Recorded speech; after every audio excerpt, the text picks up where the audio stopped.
Hola, buenas tardes. Muchas gracias por estar atendiendo este llamado del Colegio Colombiano de Psicólogos a hablar sobre los aportes que tiene la psicología para prevenir el feminicidio, este flagelo tan horrible que por estos días nos ha golpeado y nos ha recordado que es un tema que debe seguir siendo tratado y atendido. Este es un ciclo de conferencias que vamos a tener a lo largo de estos 2 meses.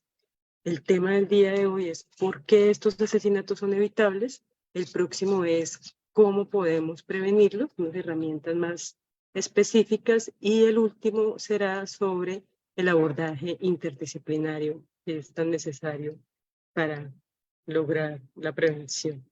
Hoy nos acompaña como conferencista Sandra Rocío Guerrero. Ella es psicóloga, tiene una maestría en resolución de conflictos y mediación, una maestría en gerencia estratégica, es especialista en gerencia social, especialista en psicología jurídica y forense, doctorante en psicología, docente universitaria. Es delegada del Colegio Colombiano de Psicólogos ante el Comité Departamental Consultivo de Violencias Basadas en Género, con énfasis en violencia sexual para el Departamento de Nariño. Es investigadora en temas de género e inclusión, identidades de género, orientaciones sexuales y diversas, y actualmente es la representante regional del campo de psicología jurídica para el suroccidente de Colsec. Sandra, bienvenida. Tienes la palabra. Bueno, muchísimas gracias por la invitación, muy pero muy amables. Es un honor estar aquí compartiendo con ustedes este Facebook Live.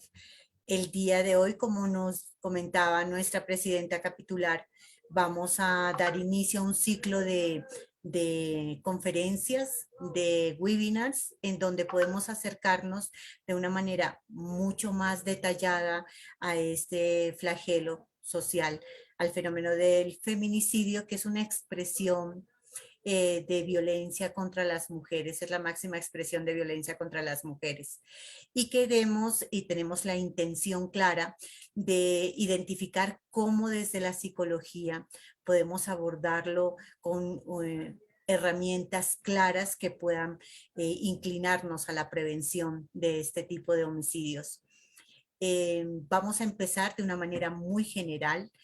Conocemos que muchos colegas se encuentran conectados en este momento, pero también tenemos de los diferentes sistemas, el sistema de justicia, el sistema educativo, el sistema de salud, conectado en esta transmisión, y que nos encantaría, porque cerramos el ciclo de estas conferencias con el abordaje interdisciplinario de este fenómeno social, que podamos desde un lenguaje muy aterrizado y no muy técnico poder abordar este fenómeno social. Entonces, bienvenidos, bienvenidas a este webinar y a este interactuar y intercambiar conceptos, experiencias, aprendizajes, y podernos proyectar en una sociedad mucho más abierta a abordar este tipo de problemáticas, menos tolerante a la violencia, y que encuentra en unos discursos científicos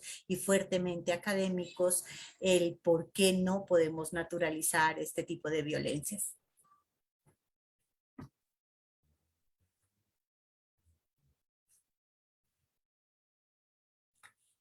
Quisiera en primera instancia que conceptualizáramos qué es el feminicidio, y recordarles que el feminicidio es un término que fue inspirado de un vocablo inglés, feminicidi, el cual fue empleado por primera vez en 1992 por dos autoras que decidieron incursionar en el mundo para identificar por qué no era considerada algunas muertes como un homicidio, sino como un feminicidio. ¿Qué lo hacía diferente?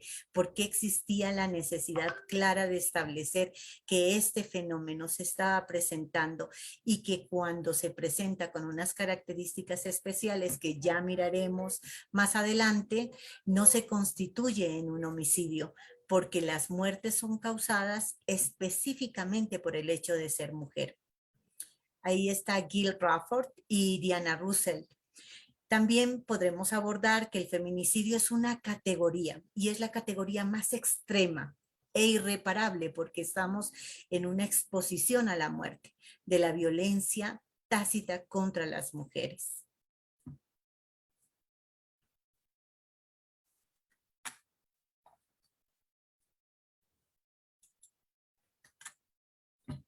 En Colombia, somos el tercer país en Latinoamérica que ratifica algunos acuerdos internacionales para identificar estas pautas de prevención a este tipo de flagelo.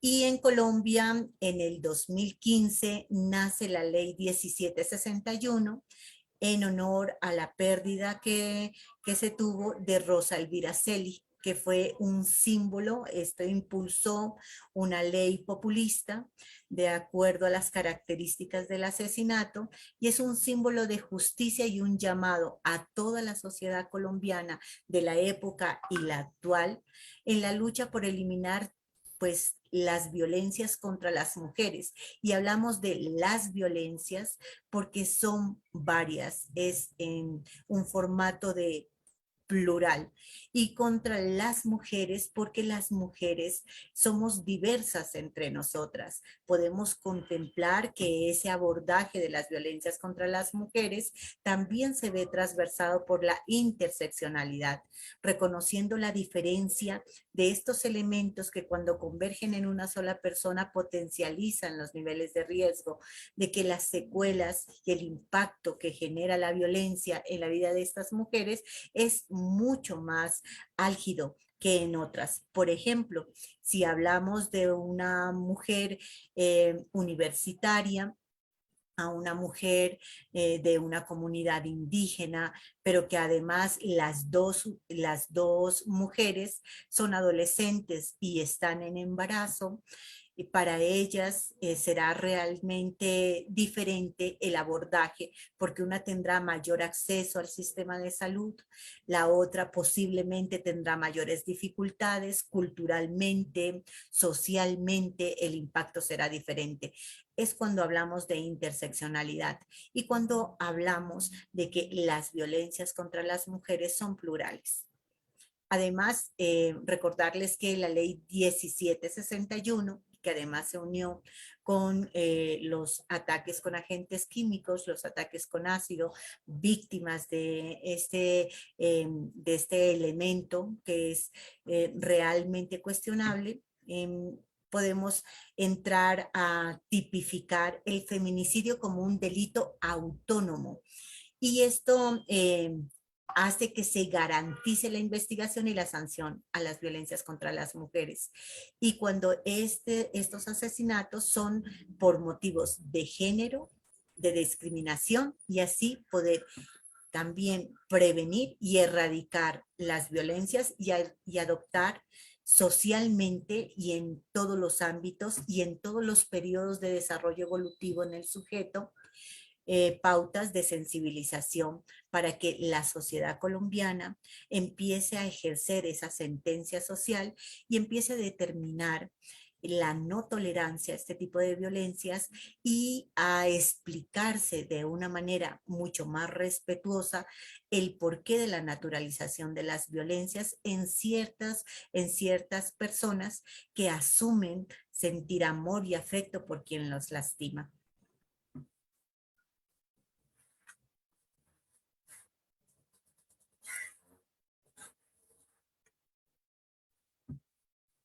Bueno, el feminicidio como un delito penal autónomo, que además modifica el Código Penal colombiano, hay que tener unas particularidades en cuenta. En inicios de la ley, uno de los debates que se cuestionaban o estaban sobre la mesa constantemente era que juristas y el sistema de justicia, que es altamente ortodoxo, argumentaba como por qué hacer un tipo de feminicidio si el homicidio es penalizado y ha existido todo el tiempo. Es ahí donde se establece cuánto estas violencias contra las mujeres terminan en asesinato y se constituyen en un feminicidio solo bajo unas particularidades. La primera es que no todas las muertes de las mujeres son consideradas o clasificadas o tipificadas como feminicidios. Es muy importante que tengamos claro que si en un accidente de tránsito muere una mujer y una niña, no se constituye en un feminicidio a menos que exista una cadena de secuencias que pudiese establecer lo siguiente. Lo primero es que dejamos de compartir. Bueno, yo continúo o... Ya. Listo. Bueno, lo primero que es altamente relevante es que debe haber tenido una relación familiar con el victimario o el agresor. Debe tener una relación familiar, íntima o de convivencia con la víctima, de amistad, de compañerismo o de trabajo, y ser perpetrador del ciclo de violencia. Este ciclo de violencia, con la ley 1257 del 2008, se identificaron los tipos que están reconocidos de violencia para nuestro contexto colombiano. Y está la violencia física, la violencia sexual, la violencia psicológica, la patrimonial o económica, ¿no? Y que antecedió el crimen contra esta persona. ¿Qué quiere decir? Y por eso vamos a reflexionar el por qué son evitables estas muertes. Pero en lo suscrito en la primera parte de esta ley, debemos establecer que no puede vincularse a un feminicida si no existe con anterioridad la posibilidad de establecer una relación previa. Y que además en esa relación previa existieron antecedentes del ciclo de la violencia y que la violencia ejercida contra la persona víctima se suscribe en las reconocidas por la ley, que son la sexual, la física, la psicológica, la patrimonial o económica. Además, este tipo de asesinatos, el feminicidio, debe ejercer sobre el cuerpo y la vida de la mujer actos de instrumentación de género o sexual o acciones de opresión o de dominio sobre sus decisiones vitales y sobre su sexualidad. Si este feminicidio fue desencadenante de haber forzado un aborto, de haber sido resultante de un periodo de esclavitud, de privación de la libertad. Seguimos, por favor. Además que la anterior, además que la víctima, sigue, por favor. Cometer el delito, además que la víctima haya sido incomunicada de alguna manera. Ahí entramos los profesionales de salud mental a pensarnos que cuando existe un secuestro, eso lo vamos a abordar en la siguiente conferencia. Cuando existe un secuestro, nosotros tenemos identificado o definido el secuestro como la pérdida de la libertad. Existen secuestros psíquicos cuando poco a poco en una relación afectiva que sea de posesión y de control, vamos perdiendo nuestra libertad y resultamos en una relación en la cual se nos exige no vestirnos como nos vestimos, no hablar con las personas que quisiéramos hablar, no salir a los lugares que quisiéramos salir, y cuando empezamos a perder la libertad y inicia el sufrimiento, podemos considerarnos en un secuestro psíquico. Así tengamos las llaves del apartamento o podamos salir hacia nuestro trabajo, hacia nuestro lugar de estudio. Eso lo miraremos con mayor detenimiento en la siguiente conferencia. Además, se constituye en feminicidio cometer el delito en aprovechamiento de las razones de poder que se ejercen sobre las mujeres, identificando lógicamente que existen desigualdades, expresando en la jerarquización del personal, económica, sexual, militar, política o sociocultural. Y en estos elementos hay que pensarnos muy bien el cómo analizar la interseccionalidad. Cometer el delito para generar terror o humillación a quien se considere el enemigo, contemplando que en muchos años en los cuales el conflicto armado interno en Colombia, los cuerpos de las mujeres fueron utilizadas como arma de guerra, donde podía cimentar el terror o podía trabajar con la humillación que representa para el enemigo no poder defender lo que él ama, no poder cuidar lo que él ama. Que existan antecedentes e indicios de cualquier tipo de violencia, de amenaza en el ámbito doméstico, familiar, laboral o escolar, por parte del sujeto activo en contra de la víctima, o de violencia de género cometida por el autor contra la víctima, independientemente de que el hecho haya sido denunciado o no denunciado. Existe una diferenciación entre el femicidio y el feminicidio y el femicidio. El feminicidio, que son muertes evitables de las mujeres, porque como acabamos de escuchar, existen unos elementos en los cuales yo puedo fijar de una manera mucho más clara que hay unos referentes y hay unas cadenas de violencia suscritas en el vínculo entre el victimario y la persona víctima. Además, podemos establecer cómo el llamar a los sistemas de justicia, educativo y de salud a un trabajo conjunto frente a la identificación de incoherencias en la narración de la víctima en una sala de urgencias, por ejemplo. Cuando entramos en una sala de urgencias y la narrativa de la persona víctima no coincide o no tiene coherencia con las huellas físicas que estamos encontrando para médicos y médicas que atienden urgencias, estamos en una obligación moral de solidaridad y además de derechos humanos, el poder establecer si hay factores de riesgo para que esto desencadene en una expresión mucho más poderosa y máxima de violencia como es el feminicidio.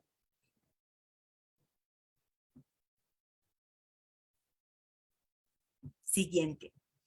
Cuando establecemos la claridad y la diferencia entre femicidio y feminicidio, podemos decir que el feminicidio son muertes evitables de las mujeres porque ya existe un llamado a alerta al Estado, porque ya hemos tocado las puertas del sistema de justicia y el deber ser del sistema de justicia es que la persona víctima entre, transite y salga del sistema. Y así poder evitar el alto índice de impunidad frente a la violencia contra las mujeres. El femicidio, en cambio, no tenía el señor Estado la posibilidad de protegernos porque no pudo identificar que estábamos en riesgo. El feminicidio engrosa el subregistro de personas que aún inmersas en el ciclo de violencia, cuando acuden a algún tipo de sistema por ayuda y protección, no hablan de la realidad que están experimentando en su relación afectiva violenta o en sus hogares. Entonces es muy probable que pueda transmitirle a mi médico, a mi médica, que no fui golpeada, sino que torpemente rodé por las gradas, que me encontré, que el niño me lanzó un muñeco y sin querer me golpeó en el ojo, que pasó cualquier cantidad de cosas que no se suscriban en la violencia de pareja. Cuando estos casos, desafortunadamente, pasan a esta máxima expresión de violencia que es el feminicidio, forman parte de las estadísticas del femicidio porque no había posibilidad de proteger a esta mujer porque no se había logrado identificar que estaba en riesgo.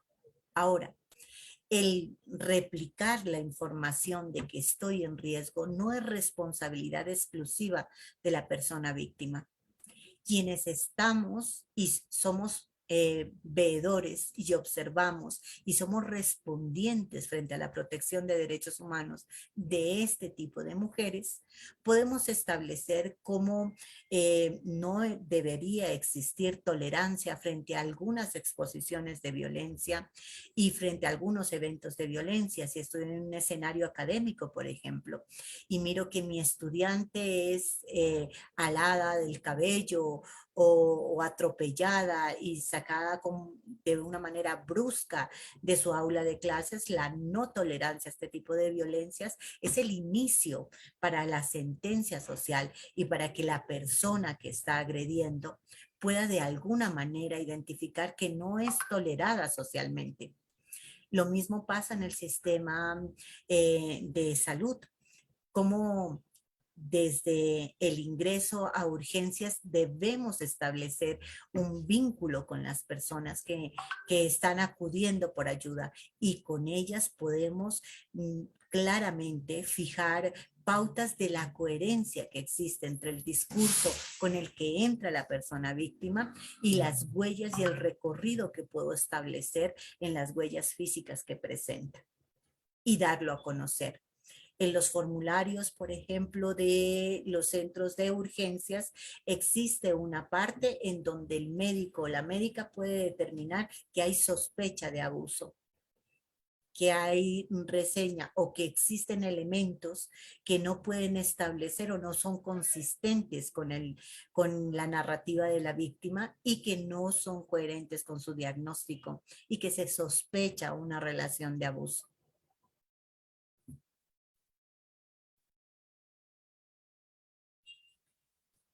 Esta es una gráfica en la cual hemos clasificado en Colombia las víctimas de feminicidio y podemos encontrar por edades cuáles podrían ser las más susceptibles a ser asesinadas.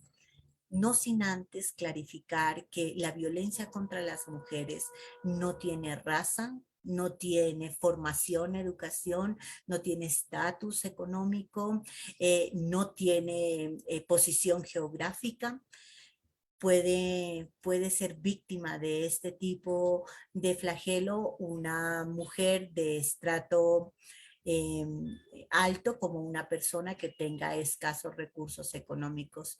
Puede ser y suscribirse en una relación de abuso, de posesión, de control, con vínculos genuinos, afectivos hacia el agresor, una doctora con doctorado, como una persona que no haya terminado su bachillerato. Sin embargo, sí se puede establecer que las mujeres que terminan con este tipo de violencia y son asesinadas también sobreviven a la tentativa de feminicidio, se encuentran entre los 18 y los 25 años de edad.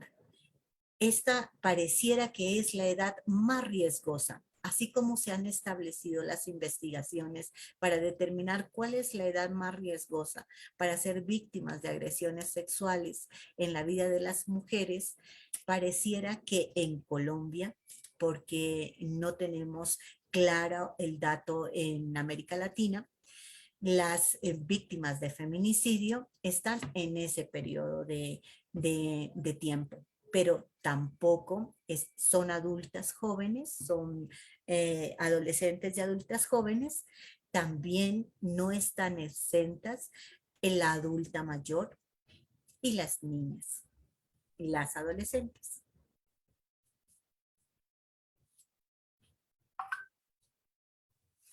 Bueno, estableciendo como un análisis un poco más detallado de quiénes pueden ser las personas que terminan asesinando y cuáles son los feminicidas.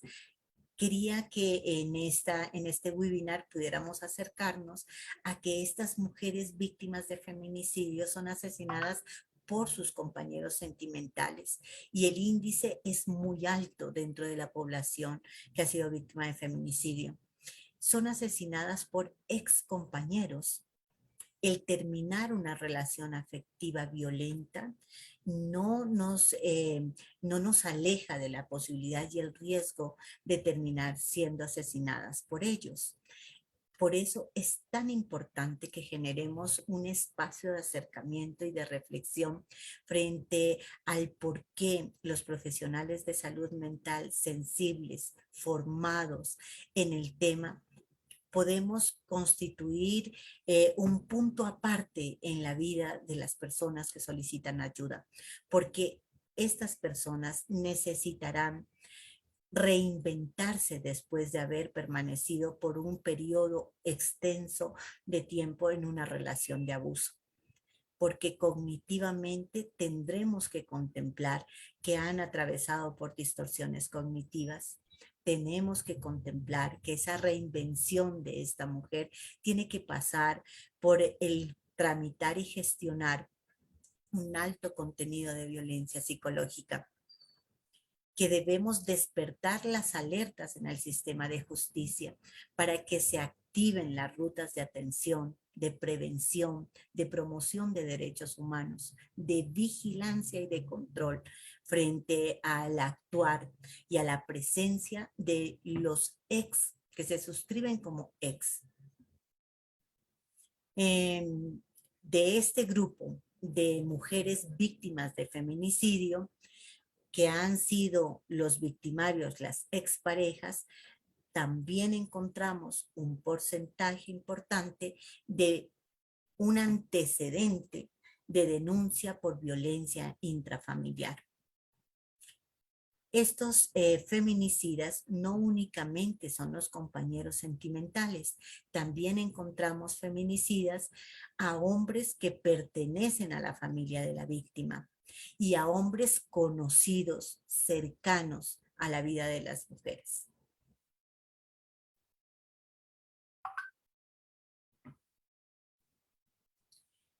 Cuando nos planteamos dónde sucede este tipo de feminicidios, pues el que mayor prevalencia tiene es el hogar de la víctima. Desafortunadamente, en el contexto doméstico es donde más se asesinan a las mujeres.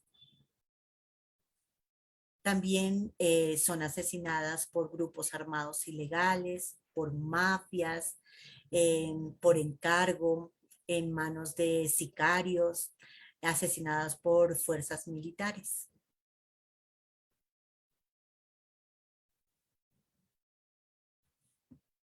Bueno, en el estudio que se realiza, el último estudio que es el tercero que se hace en el país sobre tolerancia institucional de violencia contra las mujeres, es adelantado por ONU Mujeres y la Alta Consejería Presidencial de la Mujer. Se determinan algunos aspectos que son a considerar por cada uno y cada una de nosotras, porque pudiéramos encontrar cuáles son las raíces de la tolerancia a la violencia contra las mujeres. Dejamos de compartir. Continúo.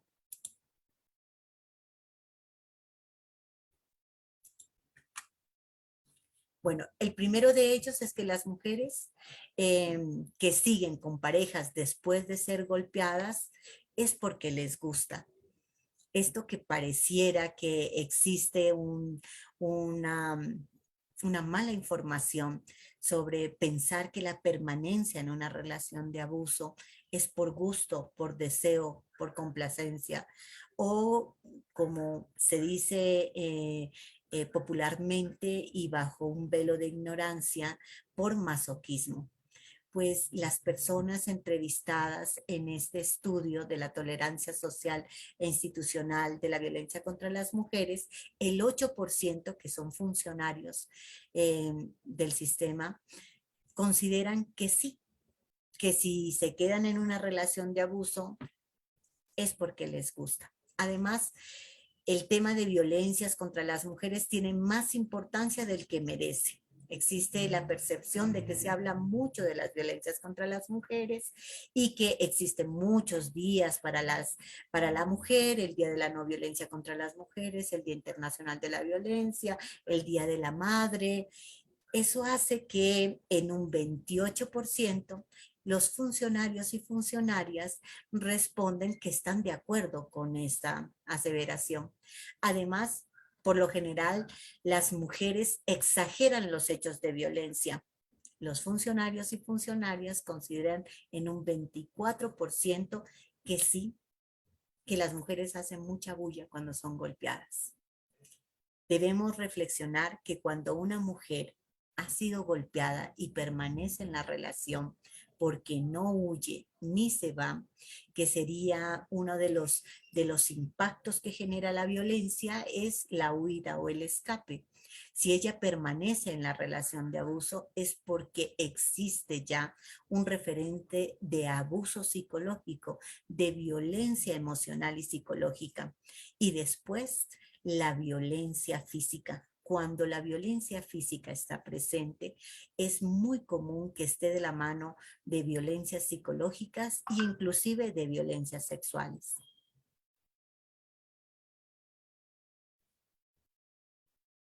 La ropa sucia se lava en casa.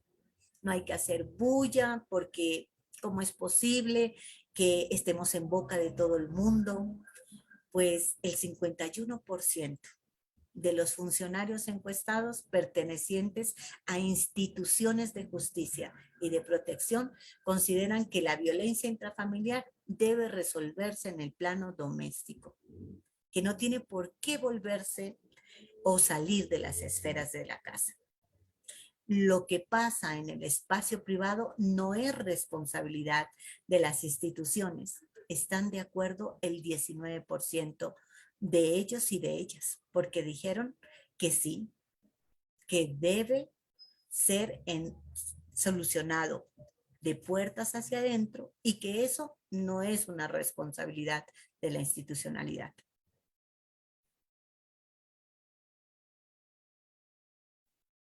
Un 54% de las personas encuestadas consideran que los casos de violencia intrafamiliar, lo más importante es la unidad familiar y que por ello es mejor conciliar, que regularmente suelen ser defensores de familia.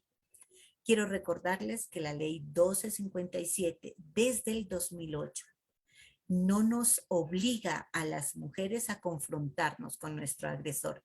Sin embargo, en una parte considerable, en un índice muy alto, las instituciones respondientes frente a la protección de derechos humanos de mujeres y que atiende casos de violencia intrafamiliar entregan la boleta de citación para la conciliación y la entregan a la persona víctima para que sea ella la que haga llegar la boleta a su agresor.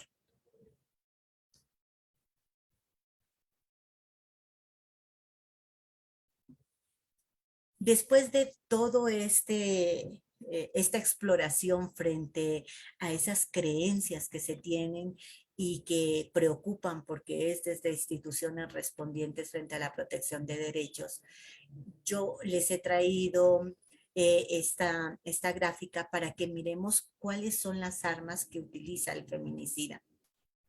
Entre esas armas encontramos que el arma de fuego es la más utilizada para asesinar a las mujeres, pero que también pasa en armas cortopunzantes, en objetos desconocidos, contundentes, pero las manos también forman parte de las más utilizadas, generando estrangulamiento, asfixia, rompiendo el lazo del aire, la vida de la persona.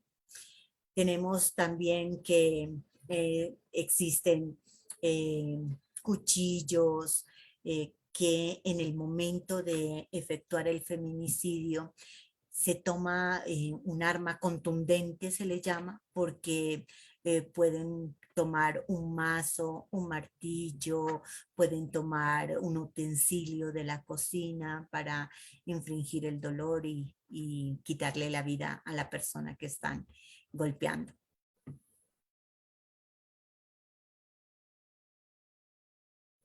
Y entonces aquí, porque este espacio es súper ágil, está por qué son muertes evitables, por qué estas muertes las podemos evitar, porque en este webinar hemos entendido y comprendido a través de esta conferencia que no puede existir un feminicidio sin un antecedente vinculante, relacional, que ya existen algunos referentes de la vida de esta persona con exposición a violencias y a violencias específicas, violencias que se suscriben en el contexto de pareja o que son violencias por el hecho de ser mujeres. Abrimos el chat para que si tienen alguna pregunta, porque el tiempo sé que está así muy medido.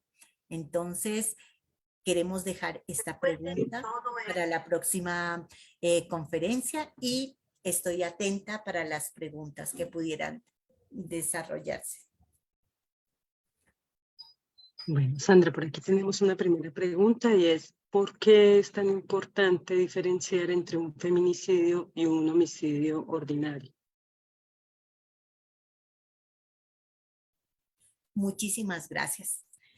El feminicidio, como lo hemos venido adelantando, es importantísimo diferenciarlo de un homicidio porque eso nos permite sensibilizar a la sociedad sobre la urgencia de activar rutas de atención, de prevención, porque un homicidio, la vida humana, tiene un valor impresionante, invaluable, y no podemos establecer que la muerte de un hombre y la muerte de una mujer no podrían tener un mayor valor.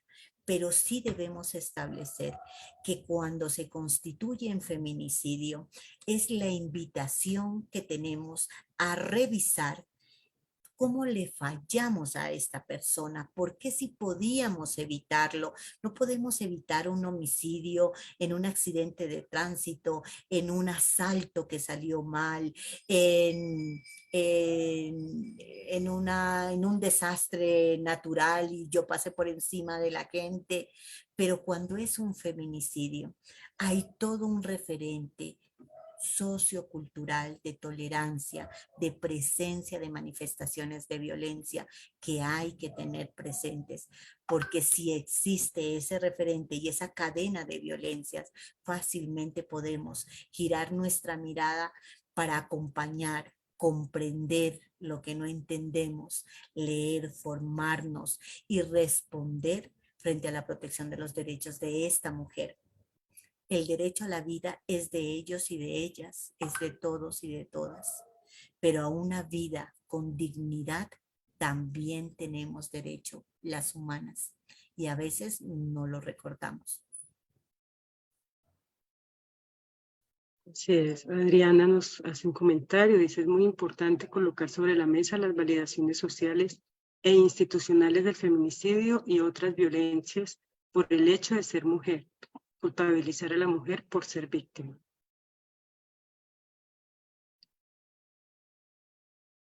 Rosa Inés nos dice, los recursos incompletos de las instituciones respecto a la atención diferenciada, la garantía de derechos, reparación y restablecimiento para las víctimas hacen presencia en la poca eficacia de las rutas de atención diseñadas de forma desarticulada.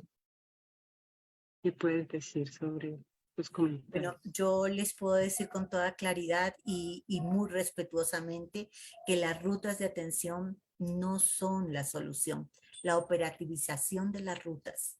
Y esto no se logra con las instituciones, se logra con la movilización que hacemos las personas que estamos en las instituciones y la tolerancia cero a las violencias que se puede generar desde el ámbito social. Existen comisarías de familia, por ejemplo, que trabajan con este tipo de delitos, que la violencia intrafamiliar es el orden de todos los días para abordar y aperturar casos. Y sin embargo, no tienen todo el equipo psicosocial que pueda ayudar y acompañar para llevar este tipo de casos. Hay comisarías de familia en donde la abogada o el abogado, que es el comisario de familia, tiene que cubrir varios frentes y no tenemos una psicóloga, un psicólogo, un trabajador social, una trabajadora social que pueda llevar de forma interdisciplinaria el abordaje de esta problemática social que tiene características multifactoriales y multicausales.